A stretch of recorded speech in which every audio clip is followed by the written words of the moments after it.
Si Ribs ngayon napapansin na bumababa ang production at team contribution sa early game sa first half. Halos bumababa sa 0.2 shots per game lang yan sa opening 24 minutes ng game. Sa second half scoring naman, nag-average lang siya ng 6 points per contest. Mataas yan dahil may shooting percentage siya na umaabot pa ngayon sa 57.4% sa field at 49% sa 3 sa final 2 quarters. Napapansin kasi na sa 19 games niya na absent since ma-injury yan, dahan-dahang bumababa ang production nitong si Ribs at averaging.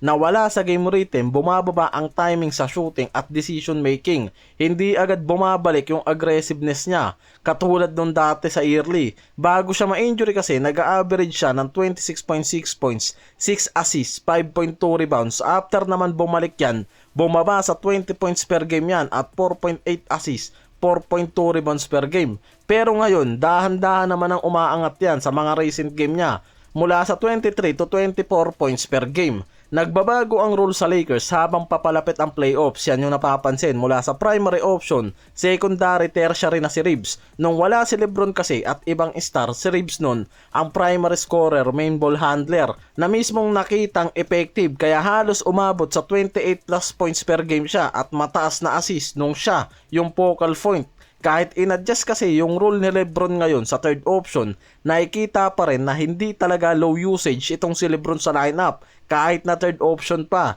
may 21% na usage rate pa rin itong si Lebron na mataas. Kaya hindi pa rin nga raw talaga nawawala yung involvement nitong si Lebron sa opensa. Siya pa rin yung nakikita na gumagawa ng play at decision making lalo na sa crucial moments. Na ang resulta mismo na mas nahati tuloy ang role ni Luka sa primary player samantalang si Ribs secondary.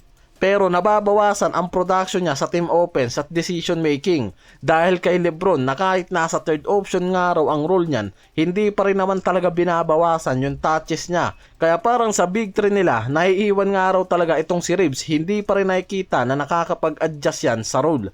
Sa mga recent game nila, napapansin si Ribs, nahihirapan yan sa early game lalo na sa mga shooting efficiency. Pero umiinit naman yan pagdating sa fourth quarter. Halimbawa na lang 15 points sa final quarter kontra dito sa Brooklyn Nets. Based sa interpretation ng mga analyst, kailangan pa rin nga raw nito na hanapin ang tamang rhythm niya. Hindi siya agad involved sa simula ng laro. Si Redick rin kasi mismo, pinaikli ang rotation. Mas structured ang offense nila. Si Luka, initiator, si Lebron, secondary read, si Ribs, naging reactor.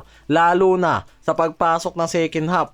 Kaya yung nakikitang problema ngayon, nawawalan ng freedom si Ribs sa pagiging second option. Si Ribs naman kasi, mas bumagal nga raw magsimula sa offense. Mas konti ang contribution niya sa points, assist, lalo na sa first half. Kadalasan umaangat ang performance niya sa second half na mismong nakikitang dahilan bakit ang Lakers madalas nga raw ngayon hindi agad nakakakuha ng malaking lead o momentum sa scoring traction nila sa early game. Dahil sa pagbaba mismo ng production nitong si Ribs sa team offense, halos si Luka lang ang nagbibigay sa kanila ng early impact sa opensa. Si Luka kadalasang nagpo-produce ng mataas na scoring mula sa opening quarter pa lang, samantalang si Lebron yung nagpapangganda ng transitioning at play nila.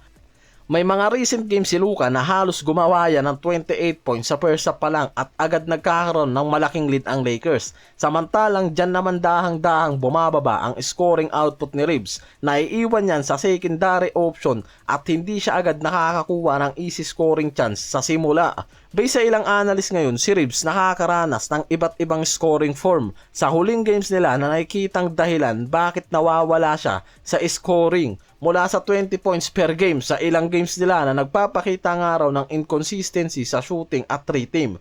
Ito rin mismo yung nagpapakita nga raw na hindi siya consistent sa first half scoring. Struggle lang inaabot niya ngayon na malaking problema para sa early momentum ng Lakers lalo na sa playoffs. Kaya madalas na bumabagal ang team offense nila sa early dahil mababang production nga raw ang nabibigay nitong si Ribs. At halos si Luka lang ang nagbibigay dyan ng team offense nila na pwedeng maging problema nila.